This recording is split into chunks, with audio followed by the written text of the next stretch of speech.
Now we take you live where Home Minister Amit Shah is addressing the conference on extradition of fugitives, challenges and strategies in New Delhi. देश को सुरक्षित करने के लिए और देश के सभी लोगों के लिए न्याय सुनिश्चित करने के लिए ये जो 2 दिन का रणनीतिक सम्मेलन आज शुरू हो रहा है, मैं हृदयपूर्वक सबसे पहले सीबीआई के निर्देशक महोदय को बहुत बहुत बधाई देना चाहता हूं कि इस विषय को उन्होंने अपना विषय बनाकर चुना है।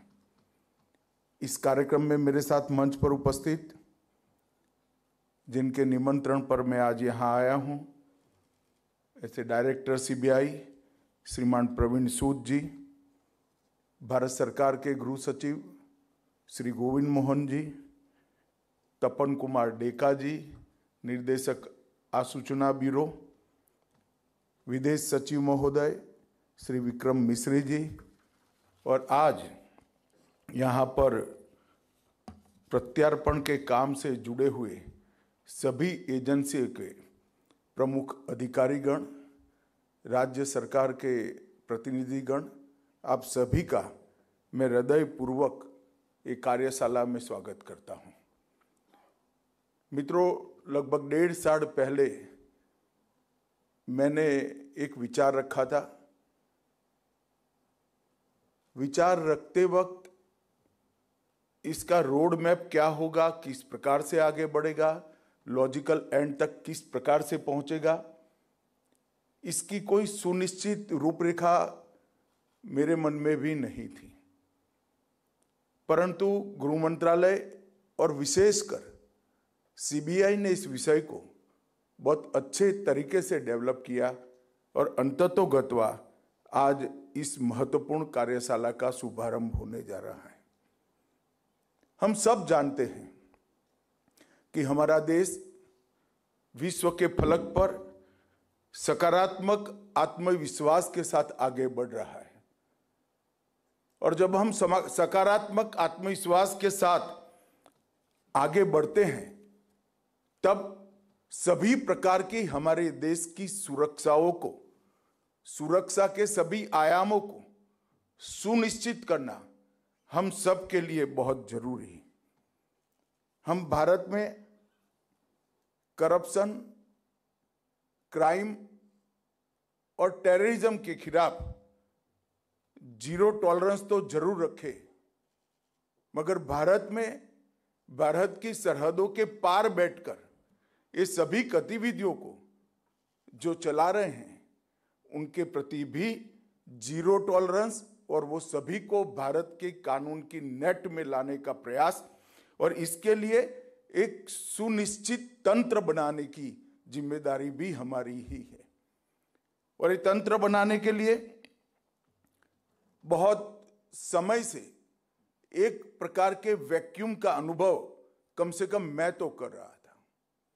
ऐसा नहीं था कि प्रोसीजर नहीं थी, ऐसा नहीं था कानून नहीं था, ऐसा नहीं था कि किसी को इसकी जानकारी नहीं थी, मगर एक संगठित प्रयास सभी लोगों का, सभी राज्यों की पुलिस का, सभी एजेंसियों का, एक संगठित प्रयास और एक रोड मैप का अभाव दिखाई पड़ता था। और आज इस सम्मेलन के साथ मुझे लगता है यहां से जो एक्शनेबल पॉइंट निकलेंगे वो भारत पोल और हमारी 3 आपराधिक न्याय प्रणाली की 3 नए कानून में जो भगोड़ों के साथ न्याय करने का, ट्रायल इन एब्सेंसिया का हमारा जो प्रोविजन है, ये 3 मिलाकर हम किसी भी व्यक्ति को कहां पर भी हो हमारी अदालत के सामने समय पर उपस्थित करने में सक्षम होंगे, इसका मुझे पूरा विश्वास है। मित्रों, हम सबका एक संकल्प होना चाहिए कि अपराधी की चाल कितनी भी तेज हो, न्याय की पहुंच उससे भी ज्यादा गतिवान होनी चाहिए। और मुझे ये कहने में कोई दिक्कत नहीं है कि मोदी जी के नेतृत्व में एक मजबूत भारत सीमाओं की सुरक्षा के साथ साथ रूल ऑफ लॉ की मजबूती सुनिश्चित करने के लिए आगे बढ़ रहा है। और आज global operation, strong coordination, smart diplomacy, ये तीनों का समन्वय ये 2 दिन की कार्यशाला में हम सुनिश्चित करने जा रहे हैं। मित्रों, आज जिस विषय पर ये 2 दिन की कार्यशाला आयोजित की गई है, ये गंभीर भी है, प्रासंगिक भी है और इस पर विचार करने की बहुत समय से जरूरियात भी थी। राष्ट्रीय सुरक्षा, देश की आर्थिक समृद्धि और एक प्रकार से नीतिगत जटिलता से हमें मुक्ति पाने के लिए इस सम्मेलन में हुई चर्चाएं और सुझाए गए उपाय बहुत लाभप्रद हो गए। 7 सत्रों में अनेक विषयों पर यहाँ पर सार्थक चर्चा होगी, जिसमें साइबर, तकनीक, वित्तीय अपराध, पैसे के स्रोत का लेन देन का प्रवाह का पता लगाना, प्रत्यार्पण की सारी जटिल प्रक्रियाओं को सरल करना, भगोड़ों को वापिस लाना, भगोड़ों के भौगोलिक ठिकानों का डेटाबेस खड़ा करना और अंतर्राष्ट्रीय पुलिस के साथ सहयोग कर इसका वो तंत्र का उपयोग भी हमें करना। ये सभी चीजों पर 2 दिन में यहाँ पर चर्चा होगी। भगोड़े अपराधियों का जो मुद्दा है वो राष्ट्र की संप्रभुता, आर्थिक स्थिरता और कानून व्यवस्था के साथ साथ देश की सुरक्षा के साथ भी जुड़ा हुआ मुद्दा है। और बहुत लंबे समय के बाद आज इस पर स्ट्रक्चर्ड सोच डेवलप हो रही है, वो हम सब के लिए बहुत आनंद का विषय है। भगोड़े चाहे आर्थिक अपराधी हो, चाहे साइबर अपराधी हो, चाहे आतंकवाद में लिप्त हो, चाहे संगठित अपराधी नेटवर्क का हिस्सा हो, हरेक के लिए रूथलेस अप्रोच के साथ समयबद्ध तरीके से भारतीय न्याय व्यवस्था के सामने खड़ा करने की व्यवस्था हमने यहाँ पर सुनिश्चित करनी चाहिए। इसका समय आ गया है। किसी भी प्रकार के भगोड़ों को इसके पीछे 2 चीजों का कॉम्बिनेशन उनको पकड़ने के लिए बहुत अनिवार्य होता है, एश्योरेंस और इकोसिस्टम। एश्योरेंस ये एक प्रकार से उनके मन में एक एश्योरेंस है कि कानून के हाथ हम तक नहीं पहुंच सकते हैं। वो एश्योरेंस को खत्म करना हमारा जिम्मेदारी है और कानूनी, वित्तीय और राजनीतिक सपोर्ट जो मिलता है वो इकोसिस्टम को भी हमें समाप्त करना पड़ेगा। एक संस्थागत नेक्सस जो वो बना लेते हैं वहां जाकर, हमने उसको भी समाप्त करना पड़ेगा। मित्रों, भारत की प्रत्यार्पण प्रणाली, इसमें 2 चीजों की जरूरत है, पर्पस और प्रोसेस। जहां तक उद्देश्यों का सवाल है, हमारे उद्देश्य 5 होने चाहिए। एक, न्याय की पहुंच सीमा के परे हो, वो सुनिश्चित कर लेना चाहिए। राष्ट्रीय सुरक्षा को सुदृढ़ करने के लिए कर इनकी पहचान करने की हमारी प्रणाली अत्यंत आधुनिक और सटीक करनी चाहिए। हमारी अंतर्राष्ट्रीय विश्वसनीयता कानून के प्रति, हमारी कानून और व्यवस्था के प्रति, हमारी न्यायिक व्यवस्था के प्रति अंतर्राष्ट्रीय विश्वसनीयता भी हमें बढ़ानी पड़ेगी। हमारी आर्थिक प्रणाली की रक्षा के साथ पूरी दुनिया के देशों को हमारी चिंता में सम्मिलित करना पड़ेगा और रूल ऑफ लॉ उसको वैश्विक स्वरूप से स्वीकृति दिलाने का भी हमारा पर्पस रखना पड़ेगा। और इसके लिए प्रक्रिया में अभी भी बहुत कुछ बदलाव करने की जरूरत है। इसमें संरचनात्मक सुधार करने की जरूरत है। संचार का निर्बाध प्रवाह, सीमलेस कम्युनिकेशन, रणनीतिक दृष्टिकोण, स्ट्रेटेजिक अप्रोच और संगठित निष्पादन, एक प्रकार से ये 4 प्रोसेस को सुधार कर हम इसको अचीव कर सकते हैं। कई सारे राज्यों ने भी छोटे मोटे प्रयोग किए हैं, मगर सीबीआई हमारे यहाँ प्रत्यार्पण के लिए नामित एजेंसी है। हमने सीबीआई के सहयोग से हर राज्य ने एक यूनिट अपने यहाँ खड़ा करना पड़ेगा जो राज्य में अपराध कर भागे हुए भगोड़ों को वापिस लेने की एक तंत्र की संरचना करें। होल ऑफ गवर्नमेंट अप्रोच से हमने इसको गति भी देनी पड़ेगी और कई प्रकार के बदलाव नरेंद्र मोदी जी के प्रधानमंत्री बनने के बाद हमने किए हैं। 2018 में भगोड़ा आर्थिक अपराधी अधिनियम हम लेकर आए और इसके तहत सरकार को आर्थिक भगोड़ों को भारत में स्थित संपत्तियों का जब्त करने का अधिकार भी दिया गया। लगभग 4 साल के अंदर ही हमने $2 बिलियन की रिकवरी करी है। ये बहुत बड़ी सिद्धि है, मगर उसको और तेज गति से हमें आगे बढ़ाना है। मनी लॉन्ड्रिंग के कानून को भी और ज्यादा सख्त और पुख्ता बनाया गया है और लगभग $12 बिलियन की संपत्ति एक प्रकार से 14 से 23 के बीच में अटैच करने का काम हुआ है। सीबीआई ने अंतर्राष्ट्रीय स्तर पर भगोड़ों को पकड़ने के लिए एक विशेष ग्लोबल ऑपरेशन सेंटर स्थापित किया है जो दुनिया भर की पुलिस से रियल टाइम समन्वय स्थापित कर रहा है। साथ ही रेड नोटिस प्रकाशन, अभी आंकड़े सीबीआई डायरेक्टर ने बताए, मगर 2025 जनवरी से सितंबर तक 190 से ज्यादा रेड नोटिस इश्यू हुए हैं। वो सीबीआई की स्थापना से अब तक सबसे ज्यादा है। यही बताता है कि हम अगर व्यवस्था करते हैं तो इससे हमें बहुत फायदा होता है। ऑपरेशन त्रिशूल के तहत भी बहुत अच्छी कार्यवाही हुई और उसके नतीजे भी मिले हैं। और इसी प्रकार से भारत पोल, इसकी संरचना से हमें जब से लॉन्च हुआ तब से जनवरी 25 से अब तक बहुत अच्छे नतीजे प्राप्त हुए हैं।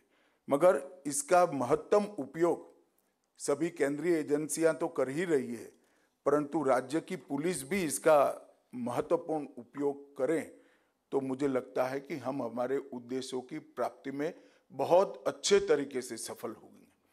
अभी जो 160 साल पुराने कॉलोनियल कानूनों को हमने बदलकर 3 नए आपराधिक न्याय प्रणाली के कानून लेकर आए हैं, मैं मानता हूं ये 21वीं सदी का सबसे बड़ा रिफॉर्म है और मुझे पूरा भरोसा है जिस प्रकार से इसके इम्प्लीमेंटेशन में राज्य सहयोग कर रहे हैं, तकनीकी सुधार भी कर रहे हैं, ट्रेनिंग भी हो रही है और कोर्ट का भी सहयोग मिल रहा है। 2027 के बाद रजिस्टर कोई भी एफआईआर में हम सुप्रीम कोर्ट तक सिर्फ 3 साल के अंदर न्याय दिलाने में सक्षम होंगे। ऐसा तंत्र बनाने में हम सफल होंगे। भारतीय नागरिक सुरक्षा संहिता में हमने 355 और 356वें खंड में ट्रायल इन एब्सेंशिया का प्रोविजन किया है। ये पहली बार आजाद भारत के बाद, भारत की आजादी के बाद कानून में इसको जगह देगी। अगर कोई भगोड़ा घोषित हो जाता है तो इसकी अनुपस्थिति में भी कोर्ट उनके बचाव का एक वकील रखकर ट्रायल चला सकता है। और हम सब समझते हैं कि एक बार वो भगोड़े से सजा याफ्ता बन जाते हैं तो इसका अंतर्राष्ट्रीय कानूनों में स्टेटस में बहुत बड़ा बदलाव आ जाता है। मेरा आग्रह है सभी राज्यों की पुलिस से कि हम भारतीय नागरिक सुरक्षा संहिता की 355 और 356वीं धारा में जो ट्रायल इन एब्सेंशिया का प्रावधान है उसका महत्तम उपयोग करें और उनकी गैर उपस्थिति में ही ट्रायल चलाई जाए और फिर अगर वो आते हैं यहाँ पर और हाईकोर्ट के सामने उपस्थित होते हैं तो उस पर पुनः विचारण होगा। मित्रों, आज ये जो इनिशिएटिव लिया है और ये तीनों चीजें, इसमें से जो एक्शनेबल पॉइंट्स निकलेंगे वो भारत पोल और ट्रायल इन एब्सेंशिया, ये तीनों को समायोजित कर कर एक ऐसा तंत्र बनाने की जरूरत है जो राज्यों की पुलिस में भी हो, केंद्र की सभी एजेंसियों में भी हो और सीबीआई इसकी अधिकृत रूप से देखभाल करे। हमने कुछ चीजों पर इस सम्मेलन में विचार करना चाहिए, तो एक्शनेबल पॉइंट जो निकालने हैं इसके लिए मेरे मन में कुछ सुझाव थे, मैं इस सभागार में रखना चाहता हूं। एक तो भगोड़ों के डेटाबेस को हमने बहुत अच्छे तरीके से पूरे देश की पुलिस से साझा हो इस प्रकार का एक डेटाबेस बनाना चाहिए। किस विषय में अपराध कर वो भागा है, कहां पर स्थित है और देश में इसका नेटवर्क क्या है और वापस लाने की प्रक्रिया कहां पर रुकी हुई है या कहां तक पहुंची है, इसका एक बहुत साइंटिफिक डेटाबेस सभी देश की पुलिस एजेंसियों के पास रहना चाहिए। नार्को, आतंकवाद, गैंगस्टर और वित्तीय एवं साइबर अपराध, ये चारों के लिए एक समन्वय करने वाला फोकस ग्रुप सभी राज्यों की पुलिस के अंदर प्रस्तापित करना चाहिए और आईबी और सीबीआई ने मैक के माध्यम से वो फोकस ग्रुप को गति देने का काम करना चाहिए।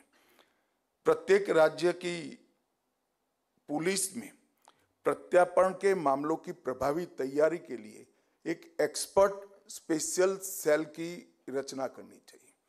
ये बहुत एक प्रकार से विशिष्ट ज्ञान की जरूरत वाला क्षेत्र है।